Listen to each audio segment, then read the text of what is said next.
ఈరోజు ఇక్కడ హాస్పిటల్లో ఒక యంగ్స్టర్ బహుశా 20-25 ఏళ్ళు ఉంటాయేమో తన పిల్లాడికి. ఆ 20 ఏళ్ళ పిల్లాడిని ఎందుకు నిర్దాక్షిణ్యంగా కొట్టారో కూడా తెలియదు. కేవలం ఎన్నికల్లో వైఎస్ఆర్ కాంగ్రెస్ పార్టీకి తరఫున తాను ఓటు వేశాడని, వైఎస్ఆర్ కాంగ్రెస్ పార్టీకి సంబంధించిన కుటుంబానికి చెందిన వ్యక్తిని అతి దారుణంగా కావాలని అదే పనిగా వేంపల్లెకు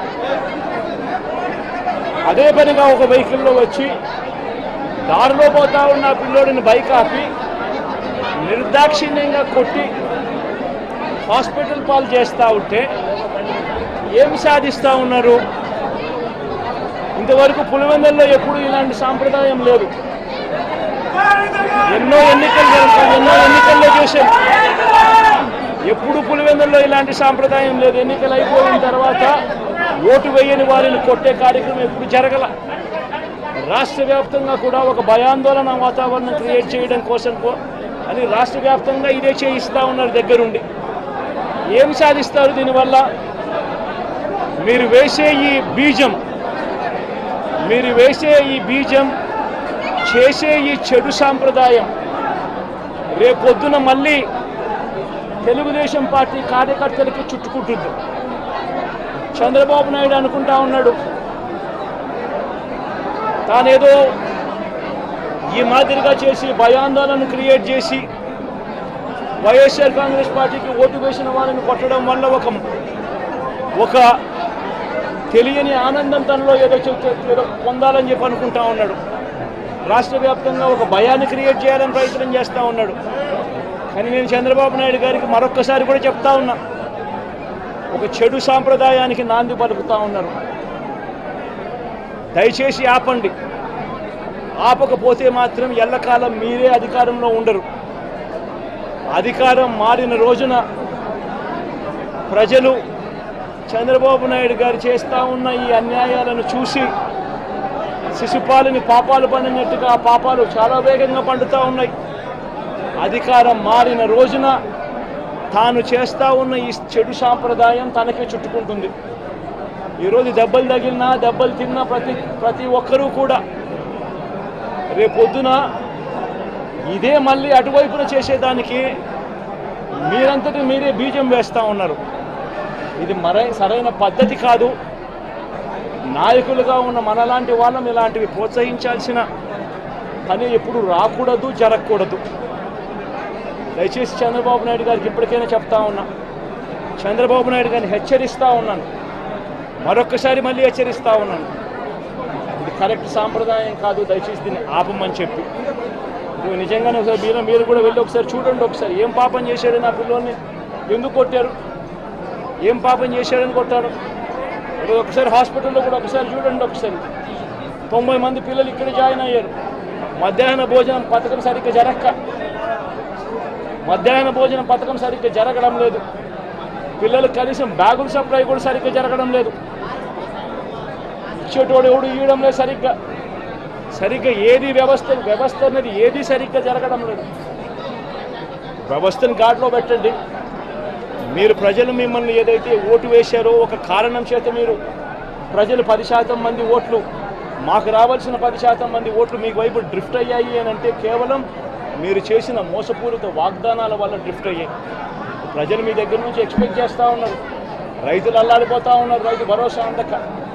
పిల్లలు అల్లాడిపోతూ ఉన్నారు, పిల్లలు బడులు స్టార్ట్ అయ్యాయి, కానీ తల్లులకు అమ్మఒడి కార్యక్రమం ద్వారా వస్తూ ఉన్నది రావడం లేదు. తల్లులు ఎదురుగా ఆశగా ఎదురు చూస్తూ ఉన్నారు. వాళ్ళని చూసుకోండి. అక్క చెల్లెమ్మలకి ఇస్తామన్నారు నెల 1500 రూపాయలు, అది ఇచ్చే కార్యక్రమం చూసుకోండి. ఇంటింటికి ఉద్యోగం అన్నారు, ఉద్యోగం ఇవ్వకపోతే 3000 రూపాయలు ప్రతి ఇంటికి నిరుద్యోగ వృత్తి అన్నారు. ఆ పిల్లలందరూ ఎదురు చూస్తూ ఉన్నారు, మీరు ఎప్పుడెప్పుడు ఇస్తారు 3000 రూపాయలు నిరుద్యోగ వృత్తి అని. అది చూసుకోండి. ఇటువంటి ఏవి కూడా మంచి కార్యక్రమాలు ఏవి కూడా చేయకుండా రాష్ట్ర వ్యాప్తంగా భయాందోళన మాత్రమే క్రియేట్ చేసే దుర్బుద్ధిని చేసే దుశ్చర్యను ఆపండి అని మరొక్కసారి హెచ్చరిస్తూ చెప్తా ఉన్నాం. శిశుపాలను పాపాలు పండినట్టుగా వేగంగా జరుగుతూ ఉన్నాయి. తన పాపాలు పండడం అన్నది కూడా తను మర్చిపోదని సందర్భంగా మరొకసారి చెప్తా ఉన్నాం.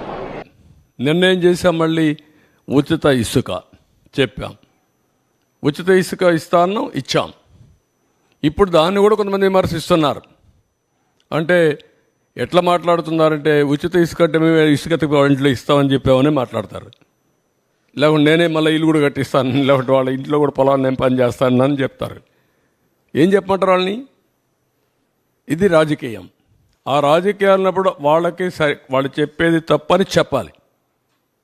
దీనికంటే ట్రాన్స్పరెంట్ పాలసీ ఏమందంటే జిల్లాలకు అప్పచెప్పాం, స్టాక్స్ అన్నీ వాళ్ళకే ఇచ్చేసాం, అక్కడ ఇసుక తీయమన్నాం. ఏ నదిలో అయినా ఏ కాలువలో అయినా ఇసుకుంటే వాళ్ళ ట్రాక్టర్ ఉంటే ట్రాక్టర్కి, ఎడ్ల బండి ఉంటే ఎడ్ల బండికి నెత్తి మీద పెట్టుకోగలిగితే నెత్తి మీద పెట్టుకో తీసుకుపోమంటున్నాం. What more you want? మీరు పోయి ఎత్తపోండి, ఏళ్ళు కూడా పొమ్మనండి. వాళ్ళ ఊరికి పోయి ఒక ఎడ్ల బండి కట్టుకొని తీసుకుపోమని ఇంటికి ఎవడొద్దన్నాడు? ఎవరు అడ్డపడతారు? అలాంటి బుద్ధి జ్ఞానం లేకుండా చేసే వాళ్ళని ఏమనాలి? వాళ్ళని మనుషులు అనాలి. ఉంటే వింత పశువులు కూడా ఉండవు, మారిగా ఉంటాయి. ఇవన్నీ ఉంటాయి ఛాలెంజెస్. సార్, 1,29,000 కోట్ల అప్పు ఉంటే రావాల్సిన 52,000 కోట్ల వరకు ఉన్నాయన్నారు కదా, అట్లాంటి వాటిని రికవరీ చేయడానికి ఏమన్నా చేయాలి? అది కూడా గవర్నమెంటే ఇవ్వాలి. మళ్ళా ఎక్కడ నుంచి కాదు, దానికి కూడా గవర్నమెంట్ లింక్. మళ్ళీ ఎక్కడికి వచ్చింది లింక్? గవర్నమెంట్కే వచ్చింది. అది కూడా ఇవ్వకుండా చేసేసాడు. మళ్ళా వాళ్ళ దగ్గర ఉండే డబ్బులు, వాళ్ళ సేవింగ్స్, వాళ్ళ ప్రావిడెంట్ ఫండ్ కూడా డైవర్ట్ చేసేసుకున్నాడు బ్రూవరీస్ కార్పొరేషన్కి. What do you say? మీరు ఎవరు అతన్ని చీకొట్టడం లేదు. నువ్వెట్ట చేస్తావు, నేను చేస్తా, చేయకుండా నేను, ఎందుకంటే నాకు బాధ్యత అది. I will do it. Sir, Telangana నుంచి రావాల్సిన 7,000 కోట్లు బ్యాలెన్స్ ఎలాగో ఉంది, దాన్ని ఏమైనా మొన్న చర్చకు వచ్చిందా సార్? వీటి విషయాల్లో పెట్టాం కదా కమిటీ. నువ్వు కూడా మెంబర్గా ఉంటావు కమిటీలో? కాదు,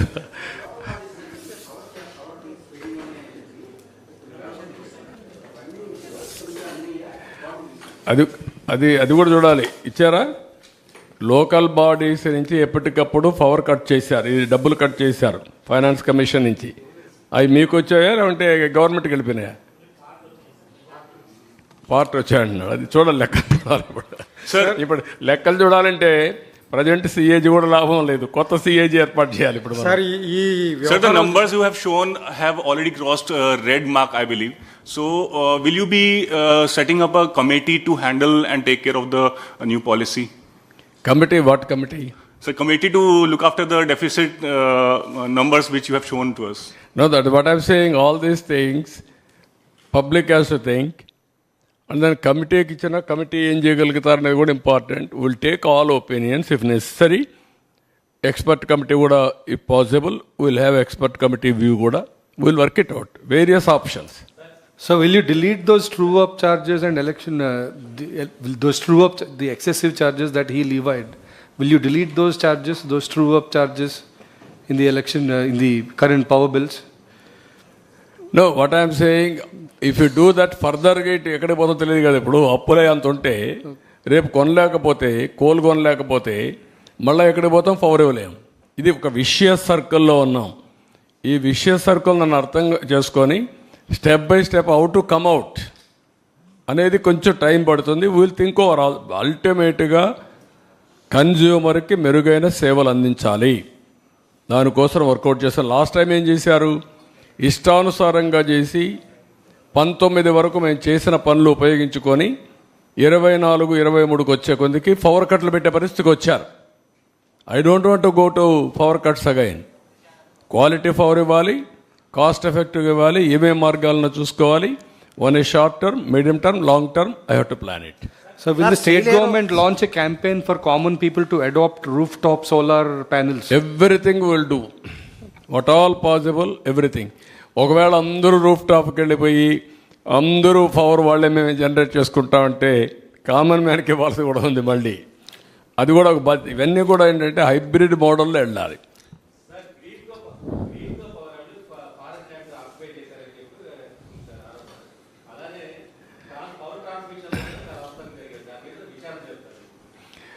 ఎవ్రీథింగ్ మేము ఇన్ఫర్మేషన్ తెప్పించుకుంటాం. అదే సమయంలో ఆరోపణలు చేస్తారా, కమిటీలు వేస్తారా, ఎంక్వైరీలు వేసేస్తారా, ఎవరు ఇన్వెస్ట్మెంట్ ల్యాండ్ కూడా చేసేస్తారా మీరంటే దానికి సమాధానం లేదు. కాదు, ఇప్పటికే ఈ రాష్ట్రంలో ఒక భూతం ఉందని ఎవడు రావాలంటే భయపడుతున్నారు. మేము అందుకే పదే పదే చెప్తున్నా, ఆ భూతాన్ని రాబోయే రోజుల్లో శాశ్వతంగా భూములను పెడతాం, సమాధి కట్టేస్తాం, భూతానికి రాజకీయ సమాధి కడతాం అని చెప్తున్నాం. అలాంటి చెప్పినప్పుడు మీరు కూడా ఇమీడియట్గా ఎంక్వైరీ చేసేస్తారా, లేదంటే ఇంకోటి చేసేస్తారంటే ఎవరు రారు రాష్ట్రానికి. మనం ఒక పద్ధతి ఉంది, ప్రజాస్వామ్యంలో ఉన్నాం. ఒక పక్క చట్టాలు ఉన్నాయి, కోర్టులు ఉన్నాయి, ఒక పక్క మనం ఉన్నాం. అందుకే అమరావతిని ఏం చేశాడు, ఒక అగ్రిమెంట్ చేశాం అమరావతిలో. అగ్రిమెంట్ ఏంటి, రైతులు, సిఆర్డీఏ రాజధాని ఇద్దరు కలిసి సిఆర్డీఏ కలిసి ఒక మ్యూచువల్ అగ్రిమెంట్కి వచ్చారు. మేము భూమి ఇస్తాం, తిరిగి మాకు మీరు ఇవ్వాలని ఒక అగ్రిమెంట్కి వచ్చారు. ఆ అగ్రిమెంట్ చెల్లదు, నేను 3 రాజధానులు పెడతాను పెట్టాడు. ఏమైంది, సుప్రీంకోర్టుకు పోయాడు, 5 ఏళ్ళు అయిపోయింది, 3 రాజధానులు రాలేదు, ఉండే రాజధాని పోయింది. కొండ 4 మంది వేస్తే ఉండే 4 ఊడిపోయింది. అదే అతను చేసిన పని. దానివల్ల ఎంత నష్టం వచ్చింది, లక్షల కోట్ల రూపాయలు నష్టం వచ్చింది. లక్షల కోట్ల రూపాయలు ప్రజాధనం ఆవిరైపోయింది. అందుకే నేను చెప్పాను, తిక్కలోడు సంతకు పోతే ఏమవుతుందని. అదే జరిగింది, తిరునాళ్ళకి పోతాయి. ఇప్పుడు ఆపరేషన్ లేకుండానే మోకాళ్లకు ప్లాస్మా ట్రీట్మెంట్. మీ ఆర్థోపెటిక్ సమస్యలన్నిటికీ రోబోటిక్ టెక్నాలజీ ద్వారా తక్కువ ఖర్చుతో శాశ్వత పరిష్కారం. ఫ్రీ కన్సల్టేషన్, ప్రతి ట్రీట్మెంట్ పై 20% డిస్కౌంట్. ఈ ఆఫర్ కొద్ది రోజులు మాత్రమే. త్వరపడండి. V9 hospitals 9281465842.